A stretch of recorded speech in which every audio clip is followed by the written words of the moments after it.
5 things to ask your kids when they come home from school that might actually get you an answer instead of, I don't know, or nothing.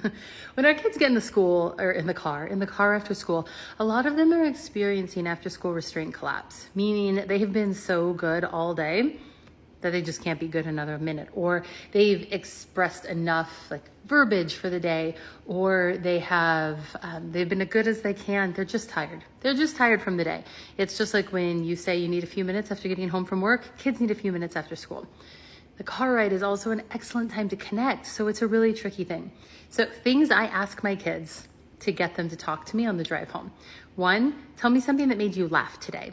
I can say, tell me something that's funny, but something that made you laugh today usually gets them talking. And sometimes it's when a kid tripped, or sometimes it's when the teacher misspelled something. Most of the time it's when the teacher made a mistake, but if I can get them talking, I can get them talking. The second thing is, tell me something you saw that was kind today. Did you see any kindness? Were you kind today? You know, that sounds like a cheesy one, but it gets my kids thinking about kindness. And I'm working at helping them learn to be more kind so that they can learn empathy and they can understand how other people feel. Kindness is a huge piece of that. Third one, I like to kind of drill them about lunch, even in high school, middle school. Where did you eat lunch?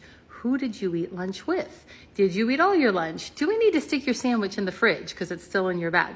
Tell me about lunch. Sometimes I'll get really specific about, where did you sit? Who sat with you? Because again, any question that I can ask them to get them talking is worthwhile to me.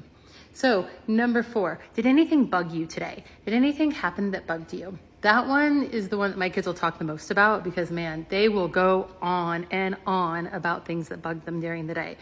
So tell me something that bugged you today. And then my last resort, once I've got them talking, once they've opened up, was there any one thing you learned that you found interesting? Or did your teacher say anything that was interesting to you? Now, the way you word that is important because if you go for the learning option, they might not respond. But when I ask my kids if there was anything that was interesting or the teacher said anything interesting, I'll get things like, did you know 10 years ago they had lockers? Or did you know that this teacher used to be in this classroom and now they're in that classroom? So it's not always something interesting that you'd be like, oh yeah, that's such a learning thing that you did today. But that's okay, because we got our kids talking, right? And that's the goal. We want to connect, and connecting in the car to and from school is a great time to do it. Some kids, it's not the best time for them. Some kids really need silence and they need music and they need to rejuvenate their energy and their connection with people. So you can ask these questions at dinner. Have a great day, mamas.